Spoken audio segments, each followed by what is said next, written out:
Hello, everybody. This is Monique with My Senior Travel Buddies, and I have the privilege of having Jean Spearman with us. She is going to be doing our Scotland trip coming up September of 2026.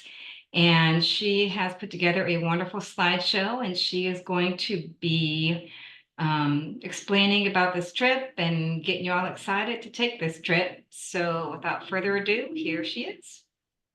Thank you, Monique. So yes, I'm Jean Spearman, and I am the founder and owner of As You Like It Tours.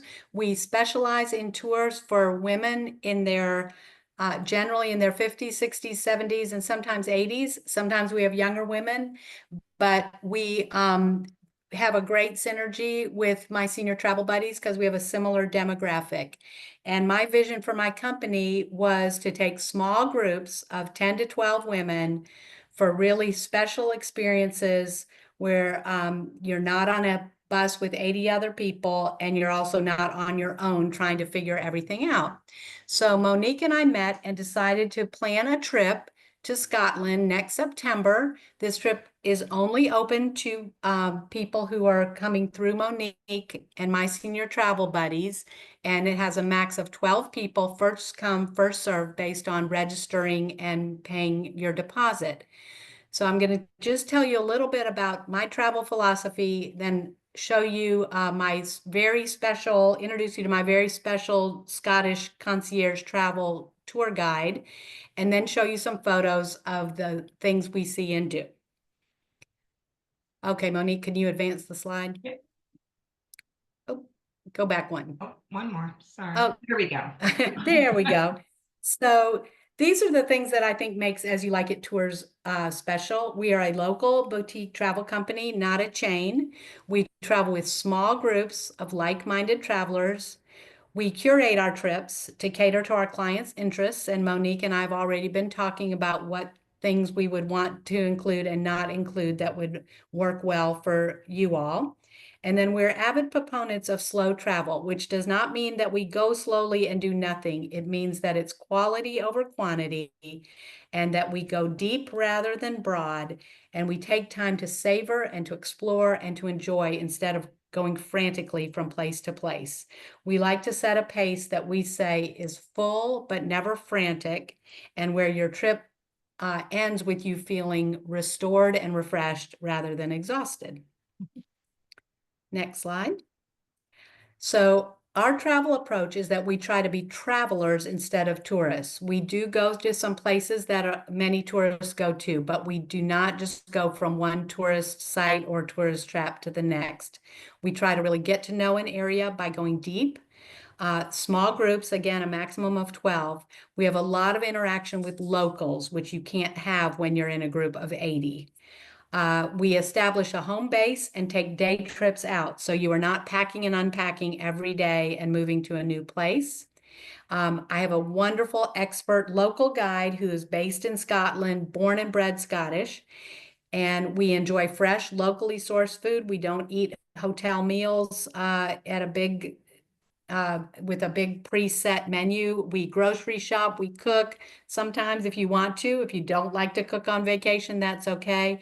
We go to local restaurants that the locals recommend, and we even purchase wonderful, fresh, organic, local food. Often I have people with dietary restrictions, whether they're gluten-free, vegetarian, vegan, don't eat sugar, have food allergies, and we easily cater to any of those needs. And in general, we provide structure with flexibility. What this means is that when we spend a period of time in a locale, I don't force everyone to do the art museum for an hour, the church for an hour, lunch for an hour, a walk for an hour. I present all the options. We provide support and we will not abandon you. But if you love to shop, you can shop. If you love to sit and people watch, you can do that. If you love museums or art museums or those kinds of things, you can take as much time as you would like to do the things that you most enjoy. All right, next slide. So on a typical 1-week tour of Britain, you can see the green one and the red one. So you start and spend one night in London, one night in Wales, 1 night in Southern Ireland, 1 night in Northern Ireland, 2 nights in Edinburgh, 1 night in York, and then you pass through Stratford-on-Avon on your way back to your last night sleeping in London. So on a trip like this, you are spending most of your time on the bus, getting from place to place. Right, next slide. On a typical 1-week tour of Scotland, and this is not our tour, you start in Edinburgh for 2 nights, and then you go all the way up to the upper part of the Highlands, Inverness. Then you go all the way over to the Isle of Skye for 2 nights. Then you come down to the western coast for 1 night, and then you're finished back to Edinburgh. And these are the tours that I find kind of frantic and exhausting. And again, you're spending more time getting from place to place than actually enjoying that place. And again, you have to keep packing and unpacking and checking into a new hotel at each stop. Right, next. All right, what we do is we start with 2 nights in Edinburgh, then we spend 5 nights in the Highlands, and we're not going way, way up to Inverness that you saw on the previous slide. Actually, Monique, if you could go back for just 1 moment to the previous slide. If you see where it says Perth, we're staying just a little north and west of that. So you can see that's not nearly as far up geographically as Inverness, but that is definitely the Highlands. It's beautiful, scenic, rugged, and the Highlands is a geographical change in the landscape. It's not how far north you go. You'll also notice Stirling on the map, and we stop there on the way up. And on the way back, although it's not on the map, we stop at St. Andrews. So even though we're not going really far, we make very special, meaningful stops so that we make the most of those 2 travel days. So back to the next slide, if you're tracking with me. So the first 2 nights were in Edinburgh. And on the full day in Edinburgh, we do a walking tour in the morning with a professional guide. So you get oriented to the city. Then we go up to the Highlands for 5 nights, and then we come back to Edinburgh for 2 nights. So you have time on the back end to explore Edinburgh, sightsee, shop, and so forth. And that my clients love that flexible time at the end. They're over their jet lag. They know what things they want to buy to take home to family. And that's usually a highlight, is to come back and spend those days, but they're already oriented. We stay in the same hotel on both ends in Edinburgh, and it's perfectly located for you to do independent exploration. And of course, Monique and I will be there to also help you and guide you if you'd like further assistance. So some of the curated small group experiences we include are the private walking tour. We see ancient castles, ancient standing stones similar to Stonehenge, clan burial grounds, gardens. We're staying right alongside a loch, so you can walk any day from our accommodations along the loch, but we also do a beautiful walk with our Scottish guide. We see waterfalls. We have a number of activities that are interacting with locals. And then when the timing is right, which it is for this trip, we go to the Highland Games. We stop at Stirling Castle, as I mentioned, the Kelpies, which if you don't know what that is, it'll be a surprise, and the lovely town of St. Andrews. We see the Highland cows, border collies, sheep, and more. Right, next slide. So this is Helen, who is our local concierge expert guide. She is the founder of a company called Infinite Scotland. We've been working together for quite a number of years. And this was a curated experience where I had a group of women. We had a large kitchen, and we learned how to bake Scottish shortbread and oat cakes. And the woman with her back turned with the stripes and the apron is Helen's good friend, who is the caterer, and she taught the cooking class. I have a lot of connections with amazing people in Scotland that I got to know through Helen because they're her personal friends. Right, next slide. So these are just a couple other pictures of Helen. She's very outdoorsy, very accomplished as a hiker and a cyclist, and all kinds of outdoor activities. We don't do anything super rigorous, but she's wonderful and conscientious and brings a first aid kit with her everywhere we go. The other picture I put in just kind of as a smile because both Helen and I love to talk with our hands.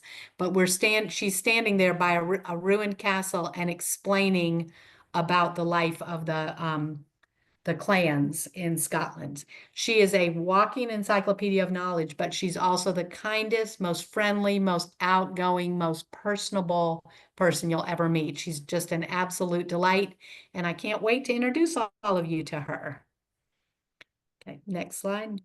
Okay, this is where we stay in the Highlands. This is the village of Kenmore, and the bridge that you see was on the opening slide. It's absolutely beautiful. And when you cross that bridge to the left, in the lower left-hand corner, is the estate that we stay on. It's a family-run resort. It's mostly people from Scotland. I don't think I've ever met another American there. You see a lot of people with their dogs, and we are on the eastern edge of the loch in Loch Tay. It's a beautiful loch. And so we get glorious sunsets. The village is charming, and it's just our wonderful home away from home during the week. Next slide. Okay, this is the actual resort. They have quite a variety of accommodations from 1-bedroom, 1-bath townhomes to the restored original farmhouse that sleeps 12. That's where we had our shortbread baking experience. And which accommodations we end up in will really depend on the group and on what you prefer. If you're a super light sleeper and you feel like you need a place to yourself, you can get a 1-bedroom place. If we have people that want to be together, we can do that.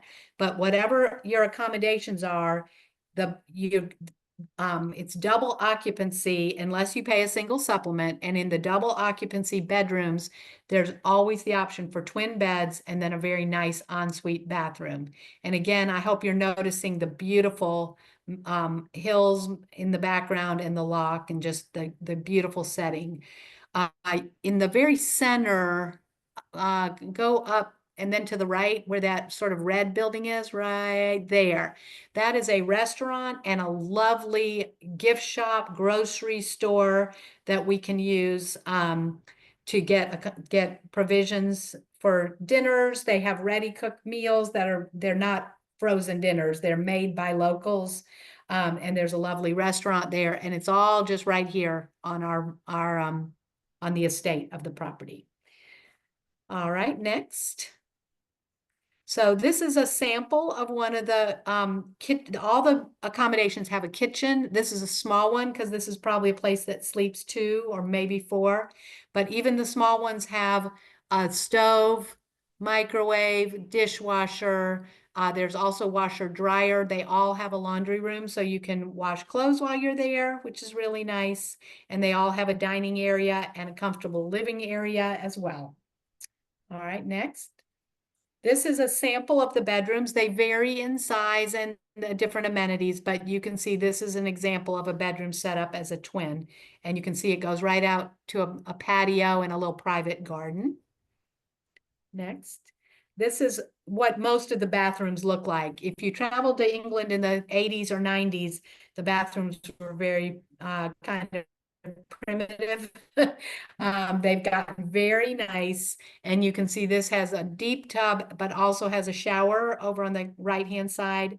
And they have nice towels, towel warmers, good lighting, modern sinks, good water pressure. You'll be very happy and comfortable. Okay. This is just an example of another bedroom.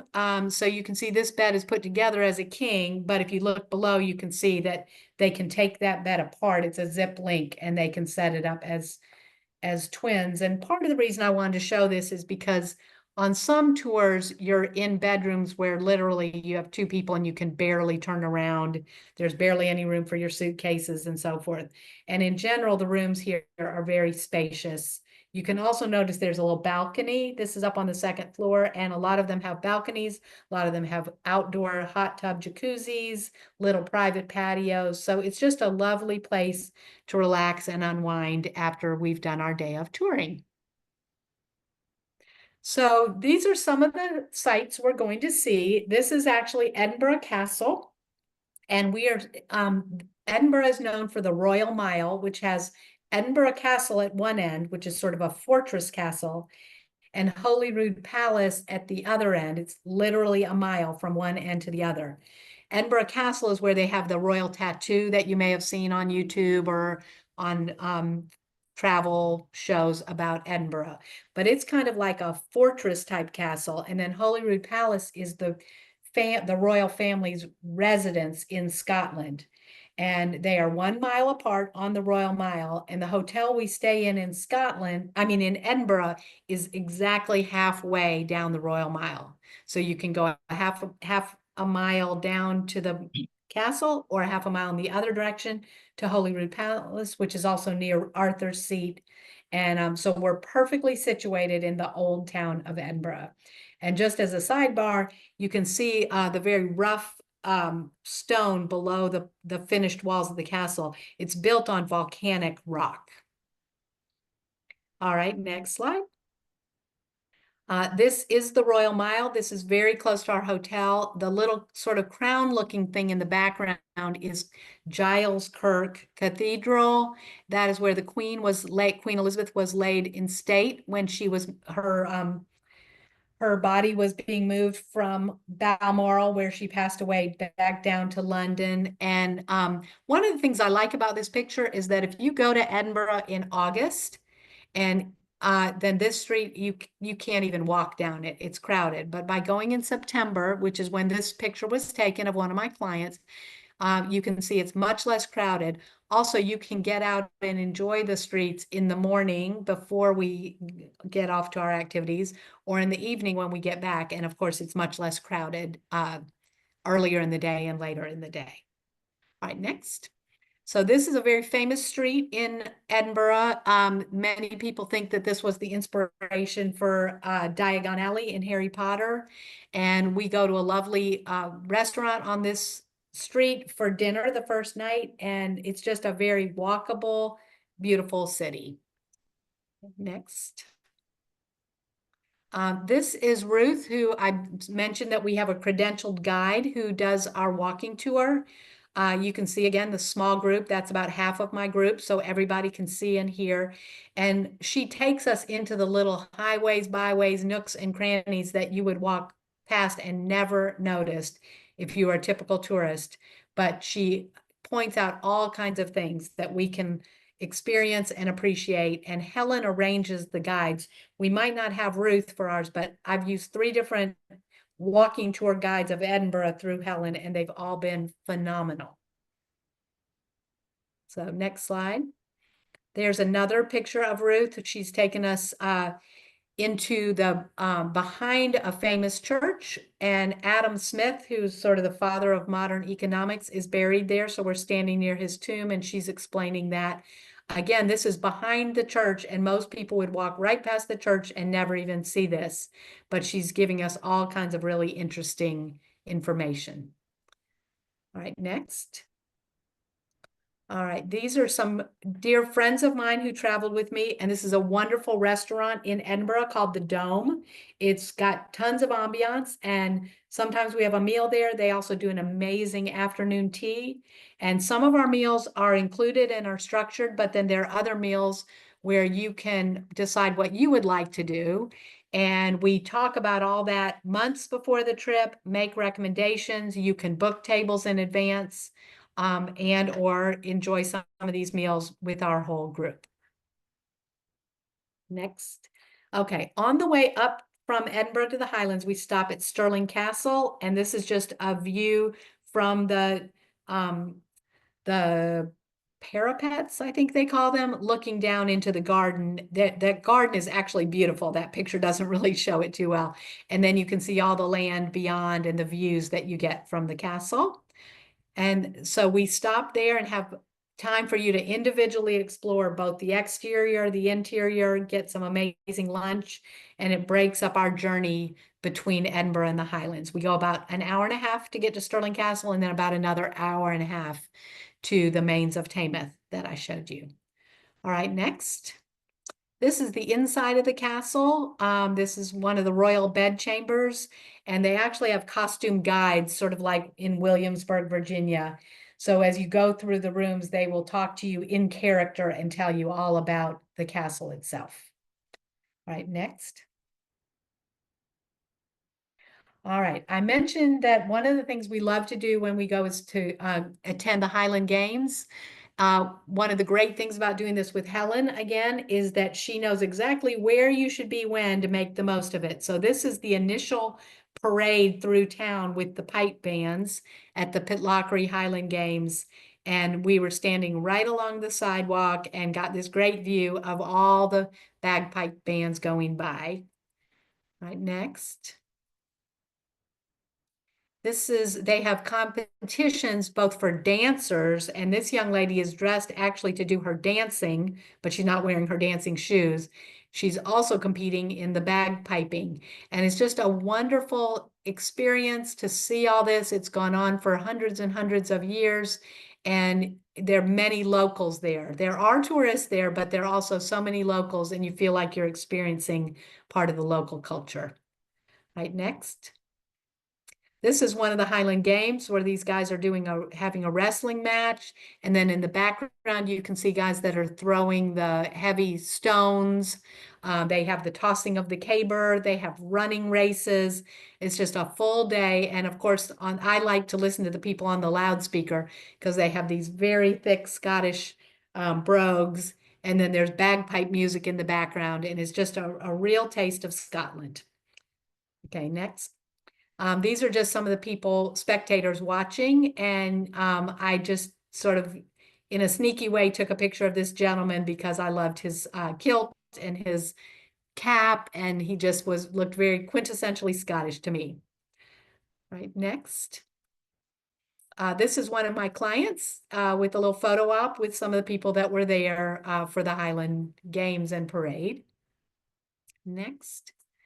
All right, and then this is, I mentioned that Helen has introduced us to a lot of her friends. So the gal in the green is my friend who's a client, and we were at Glen Lyon Coffee Roasters, and Fiona is a pretty renowned coffee roaster who goes all over the world to get her beans from small growers, and then she actually roasts them there and has a coffee shop, and we go and learn all about what she does and actually have tasting as well. And she's a delightful person.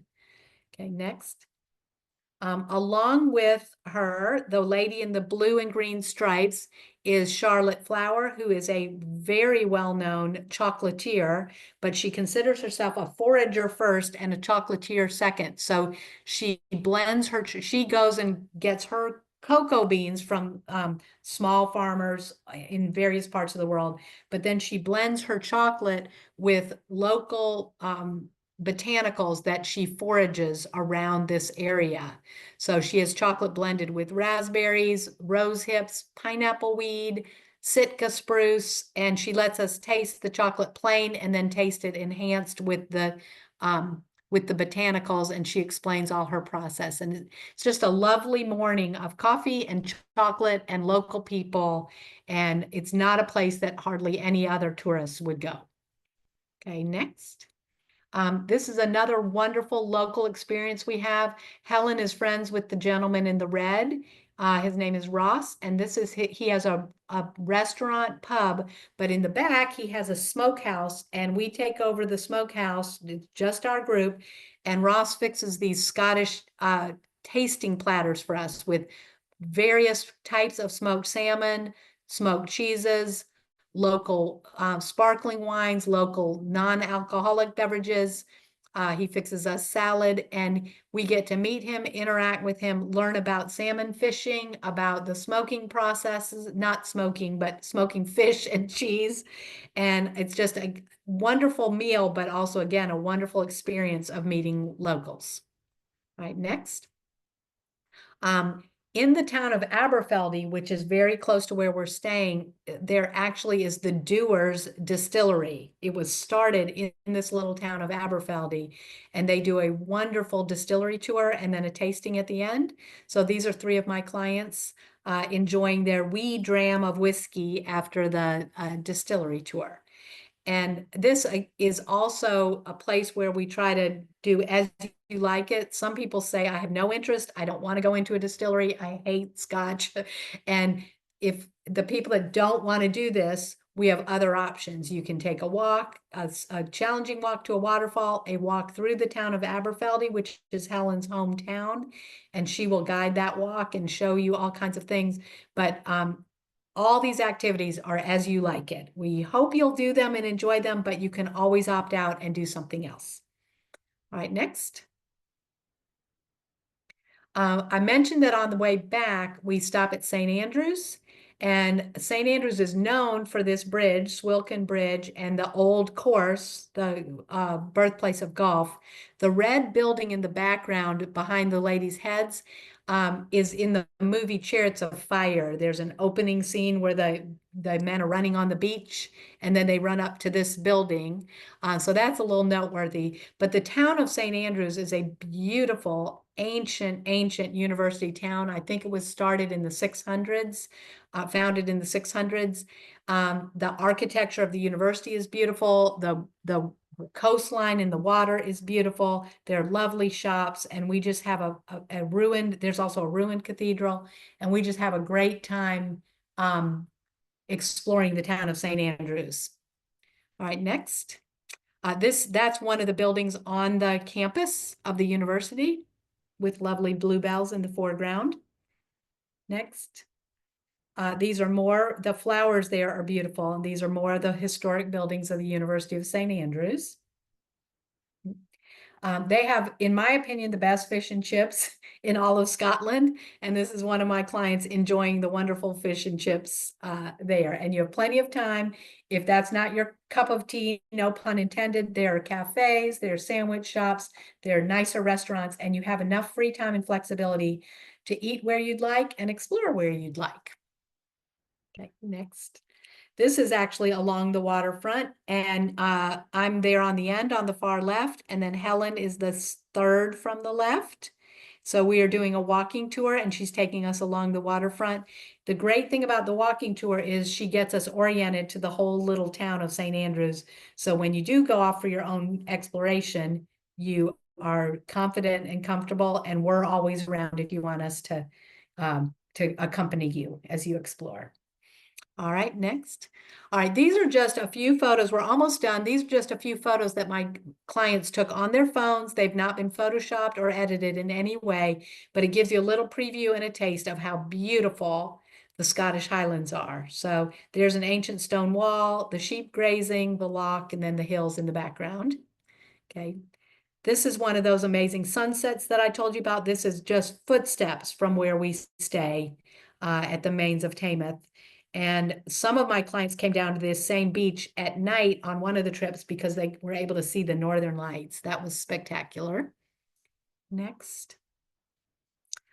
This is one of the beautiful tributaries that go into the lochs. They're beautiful streams, waterfalls, all throughout Scotland, and beautiful foliage as well. It should be starting to turn when we're there in September. Another sunset. And next, this is up in the Highlands. You can see the views, the sweeping views. And it wasn't as clear this day as it is some days, but the scenery is just absolutely spectacular. You can also see there are no buildings, there are no other tourists out. We just kind of get out off the beaten path and enjoy the beauty of Scotland. Next. This is the Falls of Dochart. It's actually right outside that Scottish smokehouse where we have our salmon tasting platters. And again, just a lovely, lovely place to sit and enjoy nature. This is just another view of the loch. Can you tell that I like water? I realized I put in quite a few, but you can also see how it looks different in the different light, different times of day. Incredibly peaceful, beautiful stars at night, just a wonderful, wonderful place to stay. And these are some of my friends. I think you saw a few other slides of them. I've known them since my college days, and I'm in my mid-60s, and they've traveled with me to Scotland and to other places. So they're my dear friends, but they've become clients of As You Like It Tours. And then on the next slide, there's Helen in the foreground in the blue, but the other four ladies were people that I did not know, and they have become dear friends. And the one in the black poncho and the one with the scarf around her neck have actually traveled with me on several trips and have invited others of their friends who have become my friends. The two slightly younger gals in the middle are sisters, and they heard about me through one of my clients' daughter-in-law. They're friends of my client's daughter-in-law.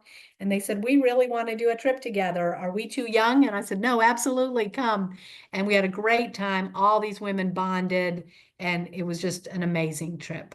But I love that my friends become clients and my clients become friends. And Monique is becoming a friend, and I'm super excited about traveling with her and with any of you. So there is my website. You can fill out a contact form there if you want information. My email address is there and my phone number.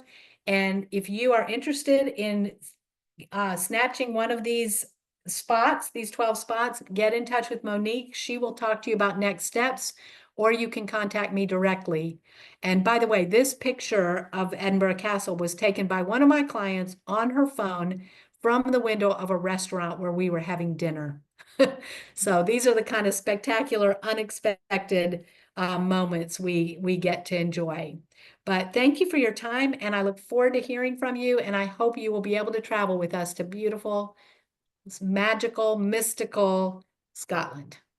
Well, thank you so much, Jean. I appreciate you taking the time. And like she said, there's limited, there are 10 people. Well, 12, and we already have 2 taken. So we're down to 10 people. So it's a very small tour, very intimate, and it's going to be wonderful. I'm so excited to be able to go, and I really hope you will all join it. Not all of you, but 10 of you will join us. So thank you. Any questions you have, get a hold of Jean. She is going to be the lead on this, but we're just exclusively for our group. So don't wait too long because we're going to get this thing filled up. Well, thank you so And much. And Monique sorry, I'm interrupting. yes. I probably should have said, Monique has all the specifics. She has the dates again. She has what is included in the tour, what the cost is, what you need to do to register and so forth. So you can either contact her or contact me and get all those specifics as far as pricing and the dates again, and what steps you need to take to register. Okay. Well, thank you so much. And hopefully we will see you. Take care. Thank you. Bye. Bye.